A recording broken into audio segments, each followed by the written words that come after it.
Pernah nggak sih kalian merasa di saat kalian membeli saham, lalu beberapa hari kemudian harga sahamnya malah cenderung turun dan tidak kembali ke harga waktu kalian membeli? Atau kebalikannya, di saat kalian sudah menjual saham milik kalian, emiten yang kalian beli, sudah kalian jual, tetapi setelah kalian jual ternyata harganya naik atau bahkan masih terus naik.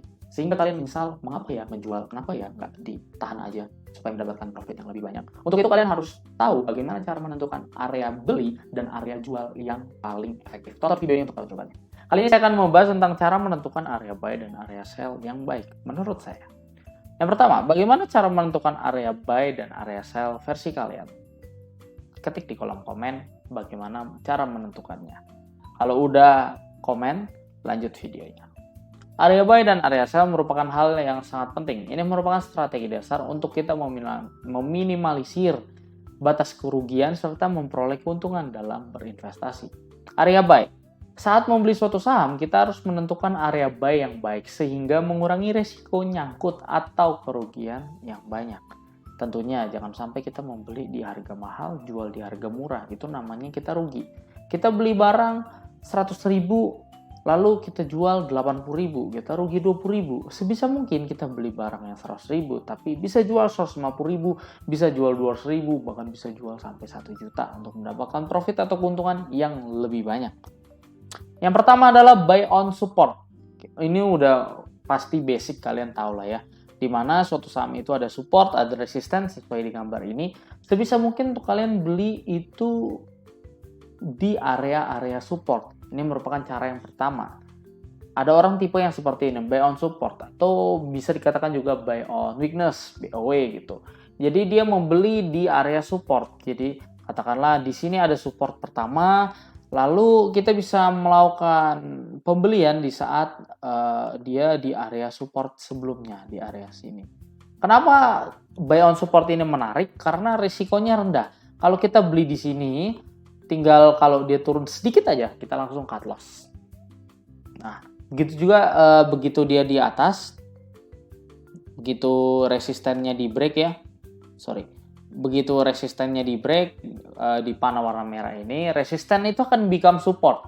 Jadi resisten itu menjadi support, ya kalian bisa beli untuk di area sini. Jadi ini yang pertama, buy on support. Ada kelemahan dan kelebihannya tentu.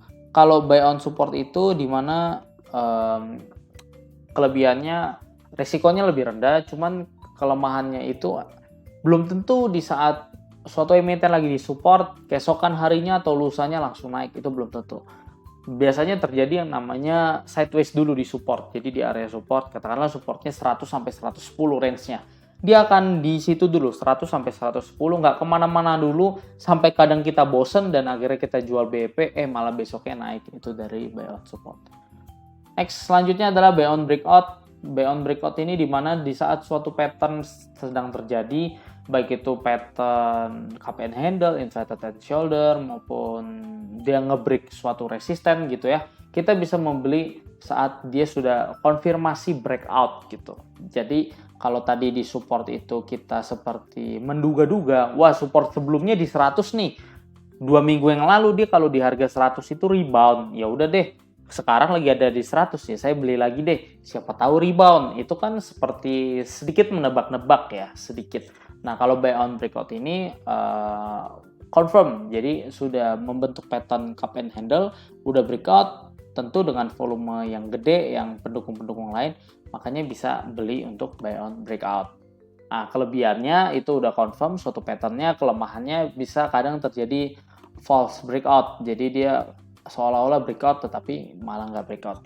Kemudian yang ketiga, buy on weakness. Sebenarnya hampir sama seperti tadi buy on support, tapi bedanya adalah buy on weakness ini harga sahamnya udah naik duluan. Jadi dia udah rally katakanlah 2-3 candle hijau. Lalu keesokannya ada merah kecil kayak gini tapi dengan volume yang kecil, sedikit. Jadi merah tapi volumenya kecil. Nah, ini biasanya ya hanya sedikit aja lah. Ibaratnya koreksi sangat-sangat kecil. Makanya selanjutnya kan kembali naik. Itu dilakukan oleh buy on weakness. Yang keempat adalah buy before breakout. Jadi suatu candle yang sudah terjadi patternnya seperti ini, cup and handle gitu ya katakanlah. Nah kita membeli di saat dia itu belum breakout. Jadi katakanlah kita membeli di area sini. Jadi seperti, wah dia punya neckline di sini nih.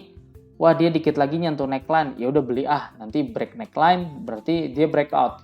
Nah ini ibaratnya nyolong start. Ini seperti buy on breakout. Jadi di nomor 2 tadi kan buy on breakout. Itu kan kalau sudah breakout. Kalau ini kayak sebelum, kayak kita nyolong start duluan supaya harga kita membeli dengan harga yang lebih murah dibandingkan dengan tim yang buy on breakout. Nah, kelemahannya adalah belum tentu breakout. Jadi belum tentu itu confirm. Yang kelemahannya adalah itu belum confirm. Jadi masih ada sifat spekulasi. Jadi mengharap-harap gitu. Tapi kelebihannya kita bisa mendapatkan harga yang lebih murah daripada tim yang buy on breakout. Yang kelima adalah spekulasi buy. Jadi spekulasi buy itu biasanya harga sahamnya betul-betul lagi turun banget kenceng. Ada satu candle hijau dengan volume biasanya kita beli. Spekulasi aja. Paling nggak minimal naik segini jual. Naik 5%, 10%, 20% kita langsung jual. Tapi kelemahannya adalah namanya juga spekulasi, belum ada apa-apa, ya kelemahannya bisa potensi untuk melanjutkan penurunannya. Dan ini biasanya resikonya lebih gede. Tapi keuntungannya juga bisa lebih gede dari spekulasi buy. Nah, area sell yang pertama sell on resistance tentu jadi buy sell kalau lagi sideways. Yang kedua sell on breakdown, jadi kalau ada trend line lalu dia breakdown di bawah situ kita langsung sell aja. Yang ketiga sell on news. Jadi kalau misalnya ada news yang bagus gitu kita jangan buru-buru beli karena bisa jadi news itu menjadi pertanda bahwa harga sahamnya sudah mengalami titik tertingginya dan ada kecenderungan untuk potensi turun. Makanya itu harus hati-hati. Jadi biasakan untuk buy on rumor and sell on news. Jadi wah rumornya dikabarkan dia kuartal 4 akan tinggi labanya. Oke, kita beli. Kan rumor. Lalu beli, harga sahamnya naik duluan tuh tinggi. Begitu harga sahamnya udah naik 100%, 200% di harga tingginya, tertingginya, lalu beritanya keluar. Wah, saham ABCD itu mengalami kenaikan cukup signifikan. Nah, biasanya itu tidak melanjutkan kenaikan, tetapi malah turun. Jadi jangan dibiasain kalau ada berita bagus itu jangan langsung beli, harus di cross check dulu. Wah beritanya bagus, harga sahamnya udah naik nggak ya selama seminggu atau 2 minggu belakangan. Kalau udah naik mending di skip, tapi kalau belum naik berarti masih oke. Next adalah jual setengah. Jadi kalau misalnya dia udah breakout, potensi untuk jual setengah dulu. Kalau kita beli 100 lot, ya kita jual dulu lah 50 lot. Lalu kalau dia kembali naik, kita masih ada cadangan 50 lot yang kita sisakan.